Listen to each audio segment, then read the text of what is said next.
Hello students, Saket group of colleges के online classes में आप सभी का स्वागत है। मैं जनार्दन यादव, प्रवक्ता भूगोल विभाग। आज मैं आप लोगों को विवर्तनिक आपदाएं टॉपिक के अंतर्गत भूकंप आपदा के बारे में बताऊंगा। हम लोग अपना टॉपिक शुरू करें उससे पहले यदि आपने हमारे चैनल को सब्सक्राइब, लाइक और शेयर ना किया हो तो इसे लाइक, सब्सक्राइब और शेयर कर लें और बेल आइकॉन अवश्य दबाएं, जिससे कि हमारे चैनल द्वारा जो भी नई अपडेट्स मिलती रहें वो आपको पता चलती रहें। साथ ही साथ अपने कमेंट भी करें, जो भी आपको लगता है कोई कमियां हों उसे ज़रूर बताएं, जिससे कि हम आने वाली क्लासेस में उसमें सुधार कर सकें। तो आइए अब हम अपने टॉपिक की ओर बढ़ते हैं।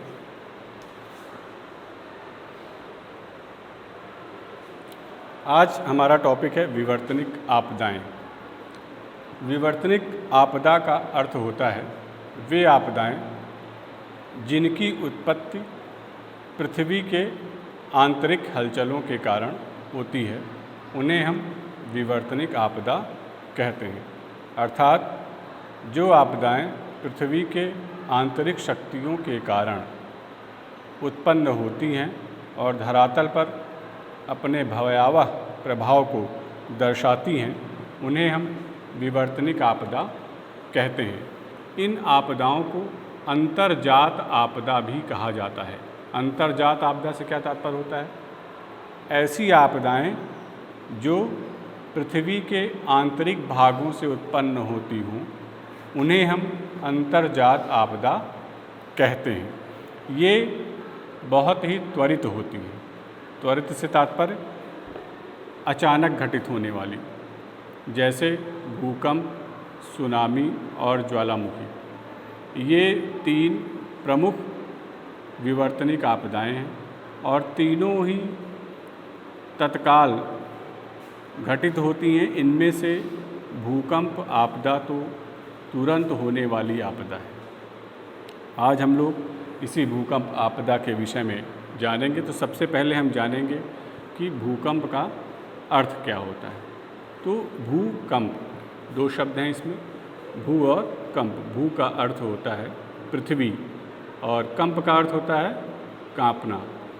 तो जब पृथ्वी या उसका कोई भाग किसी भी कारण से, चाहे वह प्राकृतिक हो या मानव जनित हो, किसी भी कारण से कंपन करने लगता है, तो इसी प्रक्रिया को हम भूकंप कहते हैं। यह आवश्यक नहीं है कि संपूर्ण पृथ्वी कंपन करे। इसका कोई एक हिस्सा भी यदि कंपन करता है तो इसी को हम क्या कहते हैं? भूकंप कहते हैं। भूकंप एक सबसे खतरनाक प्राकृतिक आपदा के रूप में जानी जाती है। क्यों? क्योंकि यह एक ऐसी आपदा है जिसके आने के विषय में हमें कोई जानकारी नहीं होती है। त्वरित आने वाली सर्वप्रमुख आपदा है और अभी तक हमारे पास ऐसी कोई ज्ञात तकनीक नहीं है जिसके द्वारा हम ये बता सकें कि किसी स्थान पर भूकंप कब आएगा।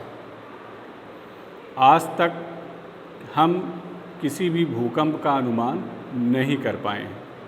हम केवल संपूर्ण विश्व को भूकंप प्रभावित क्षेत्रों के हिसाब से वर्गीकृत कर सकते हैं कि कहाँ अधिक आएगा, कहाँ कम आएगा, कहाँ बहुत कम आने की संभावना है। अभी तक हम ऐसी तकनीक का विकास नहीं कर पाए जिससे हम ये बता सकें कि फला स्थान पर इतनी तारीख को इतने बजे भूकंप आएगा। अन्य जो प्राकृतिक आपदाएं हैं, इनके विषय में कुछ ना कुछ अनुमान लगाए जा सकते हैं, चाहे वो ज्वालामुखी विस्फोट हो, चाहे चक्रवात का आना हो। इन सब के विषय में थोड़े बहुत पूर्वानुमान पहले से लगाए जा सकते हैं, किंतु भूकंप के विषय में किसी भी प्रकार का पूर्वानुमान नहीं किया जा सकता। ये अचानक आता है। तो जब ये अचानक आता है तो सबसे ज़्यादा जान माल की क्षति होती है और सबसे ज़्यादा नुकसान इस आपदा के द्वारा होता है। इसीलिए इसे सबसे खतरनाक आपदा के रूप में जाना जाता है। अब बात करते हैं कि भूकंप आता ही क्यों है। मैंने आपको बताया कि जब पृथ्वी या उसका कोई हिस्सा अचानक कंपित होने लगता है तो भूकंप आता है। तो वो होता क्यों है? कारण ये है कि हम जिस धरातल पर रहते हैं, ये धरातल नीचे अनेक चट्टानों पर टिका हुआ है। इन बड़ी बड़ी चट्टानों को प्लेट कहा जाता है। क्या कहते हैं? प्लेट कहते हैं। ऐसी लगभग 6 मुख्य प्लेटें हैं जो बहुत विशाल हैं, जिनके ऊपर हमारा धरातल टिका है, और इसके साथ साथ 20 उप प्लेटें हैं जो छोटी हैं। इन्हीं के ऊपर पृथ्वी का संपूर्ण धरातल, जिसे भूपृष्ठ भी हम कहते हैं, वो टिका हुआ है।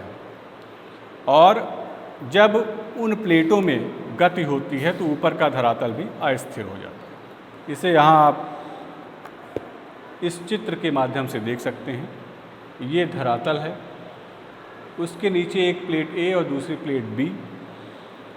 मान लीजिए प्लेट ए और प्लेट बी दोनों एक दूसरे की तरफ खिसकती हैं और इस स्थान पर आकर के दोनों में टकराव होता है।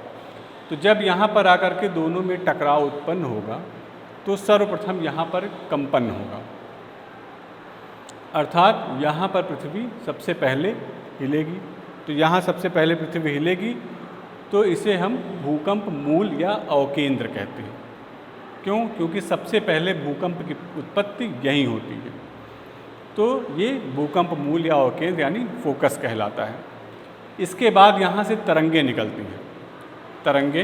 वो तरंगें चारों ओर फैल जाती हैं और सबसे पहले तरंग यहाँ से ऊपर की ओर समकोण पे यानी 90 डिग्री पर जो भी धरातल सबसे नज़दीक होता है वहाँ ऊपर पहुँचती है और यहाँ कंपन करती है। तो धरातल के ऊपर सबसे पहले जिस स्थान पर भूकंप का अनुभव किया जाएगा उसे क्या कहेंगे? अधिकेंद्र या एपिसेंटर कहा जाता है। तो दो चीज़ें हुई यहाँ पे, भूकंप मूल और अधिकेंद्र। तो हमने जाना क्या? धरातल के नीचे, भूपृष्ठ के नीचे जो चट्टानें हैं जब वो गति करती हैं तो वो आपस में टकराएं। ये ज़रूरी नहीं कि टकराएं, एक दूसरे से दूर जाएं, एक दूसरे से रगड़ें या एक दूसरे से टक्कर हो। हर स्थिति में यानी जब भी वो गति करेंगी तो चूँकि ऊपर का धरातल भी उन्हीं के ऊपर निर्भर है, तो जब वो गति करेंगी तो धरातल भी गति करेगा। क्योंकि आप जिस आधार पर रुके हुए हैं, जिस आधार पर बैठे हैं, जिस आधार पर हम टिके रहते हैं, अगर वो आधार हिलता है तो हम भी हिलते हैं। जैसे यदि आप कुर्सी पर हैं और कुर्सी का एक पैर टूटता है तो हम भी हिल जाते हैं या गिरने की स्थिति में आ जाते हैं। तो यही चीज़ हमारे भूपृष्ठ के साथ होता है, धरातल के साथ होता है। जब चट्टानें हिलेंगी या कंपन करेंगी तो ऊपर का धरातल भी कंपित होगा और भूकंप आपदा आएगी। तो सबसे पहले जहाँ पर भूकंप अनुभव किया जाएगा पृथ्वी के नीचे, यानी जहाँ से शुरुआत होगी, उसे हम भूकंप मूल या फोकस कहते हैं, या उसे हम अवकेंद्र के नाम से जानते हैं, जिसे हाइपोसेंटर अवकेंद्र कहा जाता है। और धरातल के ऊपर सबसे पहले जहाँ पर भी भूकंप का अनुभव किया जाएगा उस स्थान को अधिकेंद्र या एपिसेंटर कहा जाता है। देखिए, कभी कभी जब भूकंप आता है तो ये बताया जाता है कि इसका केंद्र फला जगह पे रहा, वहाँ पर किस स्थान पर, किस गांव में या किस शहर में, इस तरीके से। तो ये ज्ञात किया जाता है कि केंद्र कहाँ था इसका। तो ये तो बात हो गई भूकंप आता कैसे है और जहाँ आता है या जहाँ उत्पन्न होता है उसको हम क्या कहते हैं। अब जो मैंने बताया आपको कि भूकंपीय तरंगें चलती हैं, ये भूकंपीय तरंगें 3 प्रकार की होती हैं। कंपन, आपने अक्सर अनुभव भी किया होगा इसको, या कभी ना किया हो तो 2 लोहे की छड़ें ले और ऐसे आपस में टकराएं तो आपके हाथ में भी झंझनाहट उत्पन्न होगी, वो कंपन है। तो ऐसे ही भूकंप, जब चट्टानें आपस में रगड़ती हैं या टकराती हैं तो 3 प्रकार की भूकंपीय तरंगें चलती हैं। पहली है प्राथमिक तरंगें, प्राइमरी वेव्स। इन्हें हम अनुदैर्ध्य तरंग भी कहते हैं और इनको अंग्रेजी के अक्षर P के द्वारा दर्शाया जाता है।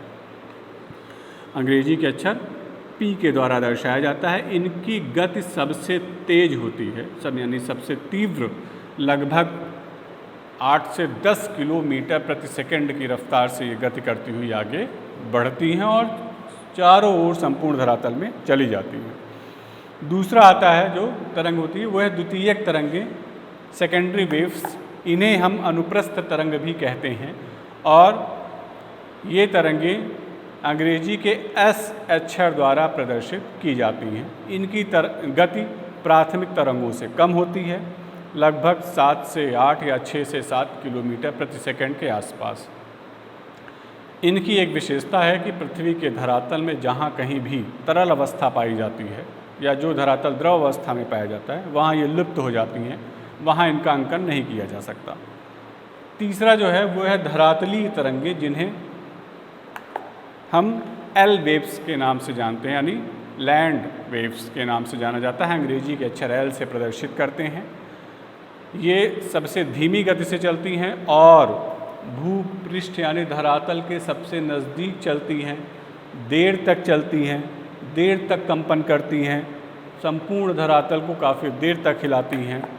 इसलिए सबसे ज़्यादा नुकसान जो पहुंचाती हैं वो होती हैं धरातली तरंगें या एल वेव्स। इनके द्वारा सबसे ज़्यादा नुकसान पहुंचता है।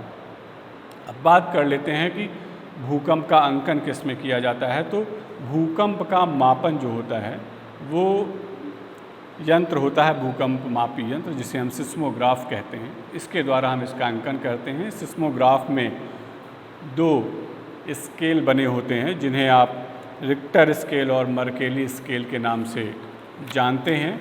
और ये जो रिक्टर स्केल होता है ये लगभग गणितीय आकलन इसका करता है और उसी के आधार पर इसमें जो है क्या कहते हैं 0 से 9 तक इसके भाग होते हैं। और उन 0 से 9 भागों में जैसे कि आपने सुना होगा 1 तीव्रता का भूकंप आया, 2 तीव्रता का भूकंप आया या 3 तीव्रता का भूकंप, 4 तीव्रता का भूकंप। तो ये वही तीव्रता होती है जो प्रदर्शित की जाती है।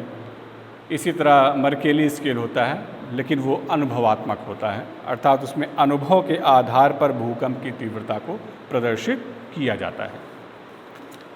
इसके बाद हम आगे बात करते हैं अगले टॉपिक की, भूकंप के कारणों की। तो जो मूल कारण था भूकंप का वो मैंने आपको बताया कि भूकंप का मूल कारण क्या है। चट्टानों में गतिशीलता या पृथ्वी के आंतरिक भाग में अव्यवस्था का उत्पन्न होना, ये भूकंप का एक सबसे मूल कारण है। इसके बाद जो अन्य प्रमुख कारण हैं भूकंप के, उनमें है पहला ज्वालामुखी की क्रिया। ज्वालामुखी की क्रिया पहला कारण है। ज्वालामुखी क्रिया से के कारण जो भूकंप आते हैं प्रायः वो सीमित क्षेत्रों में होते हैं, खास तौर पर उन क्षेत्रों में जहाँ ज्वालामुखी विस्फोट होता है केवल वहीं तक वो प्रभावित कर पाते हैं।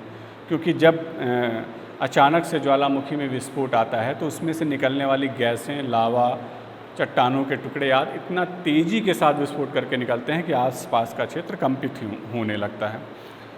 दूसरा जो कारण दिया गया है वो है प्लेटों की गतिशीलता। प्लेटों की गतिशीलता अभी मैंने आपको बताया।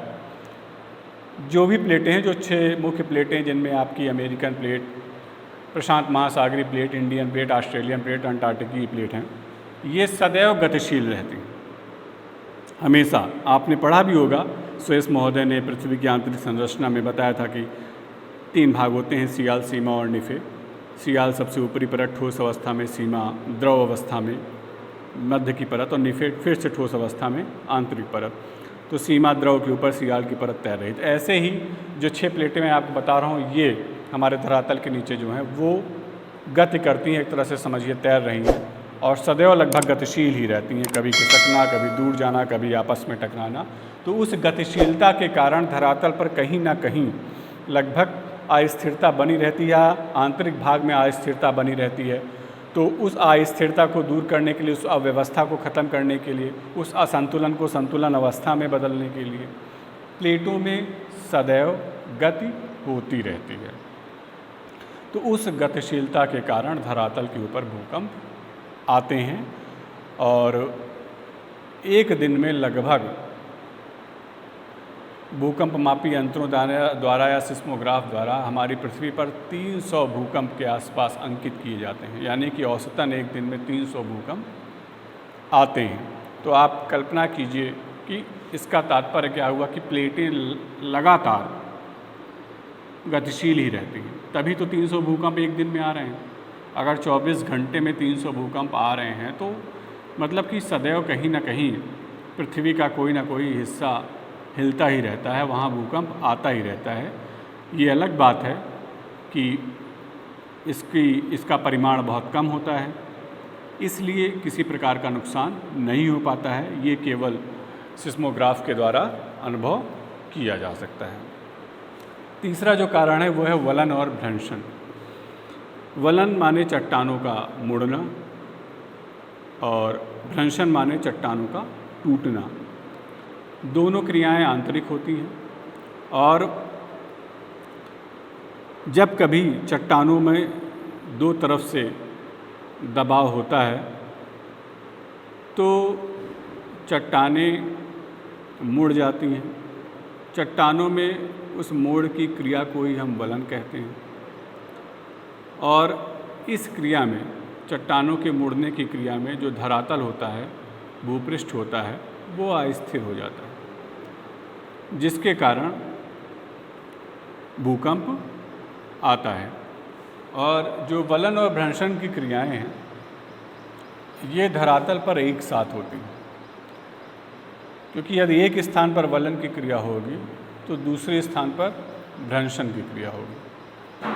अर्थात दो चट्टानें एक दूसरे की तरफ खिसकेंगी तब धरातल मुड़ेगा, या चट्टान दबाव पड़ेगा तो मुड़ेगी, जिससे वलन उत्पन्न होगा। अब अगर ये चट्टान खिसक के इधर आ रही है और यहाँ की चट्टान स्थिर है तो बीच में जो रिक्त स्थान या गैप बन जाएगा उसमें दरार पड़ जाती है।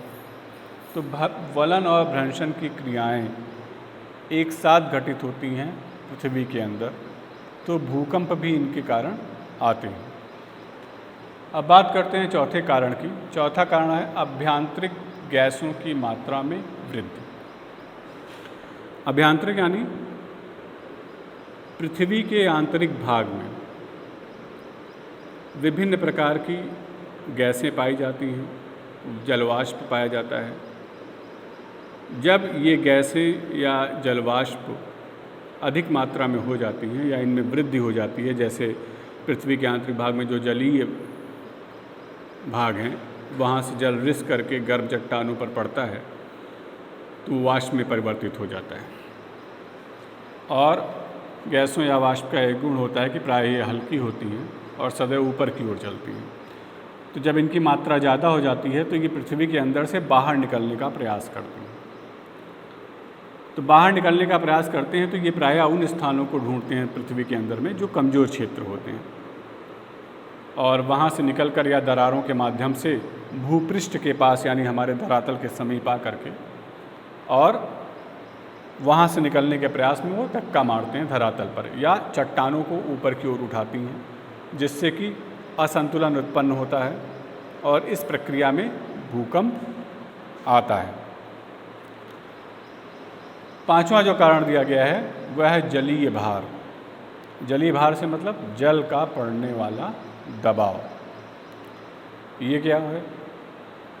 मानव ने अपनी सुविधा के लिए, अपने कार्यों को पूरा करने के लिए नदियों के ऊपर बांध बनाया।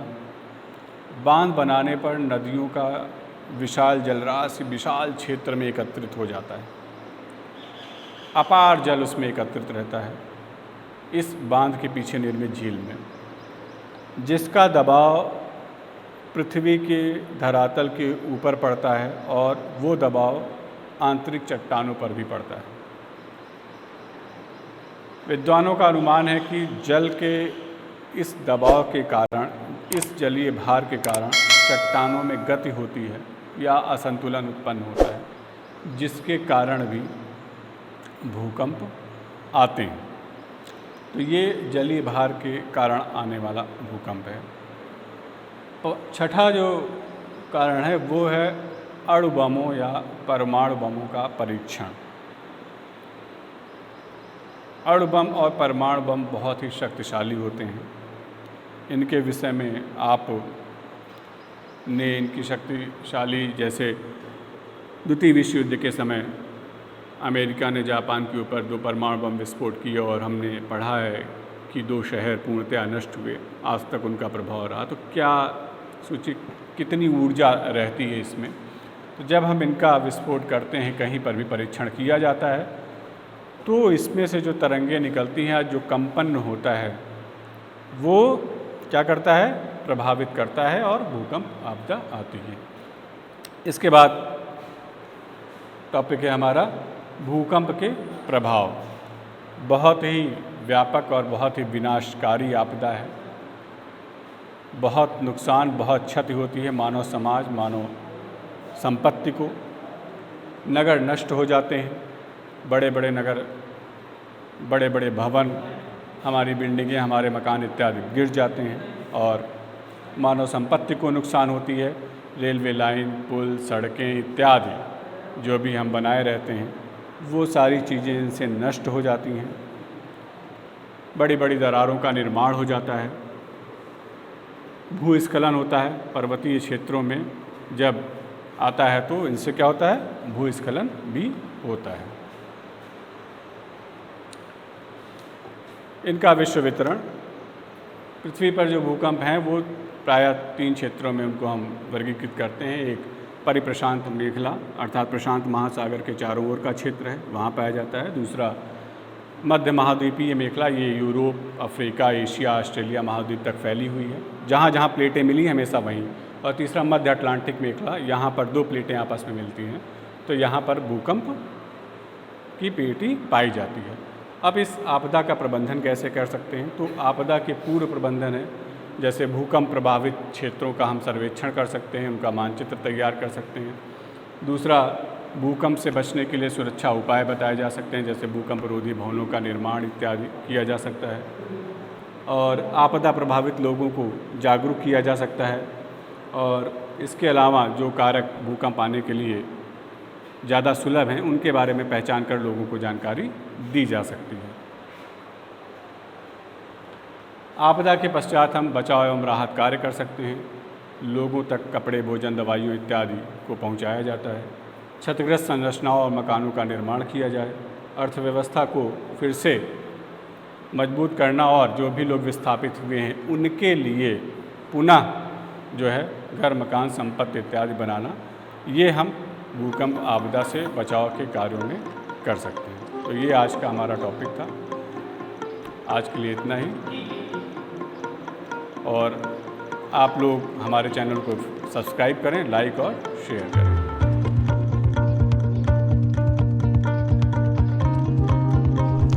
इस वीडियो को अपने दोस्तों के साथ ज़रूर शेयर कीजिए। अगर इस टॉपिक पर आपके कोई भी क्वेश्चन हैं तो नीचे कमेंट करके पूछिए, हम उत्तर देने का प्रयास करेंगे। और अगर आपने अभी तक हमारे चैनल को सब्सक्राइब नहीं किया है तो तुरंत सब्सक्राइब करिए, साथ ही बेल आइकन पर क्लिक करें ताकि आगे आने वाले सभी वीडियो आप तक पहुंचते रहें और आप हमसे यूं ही जुड़ें।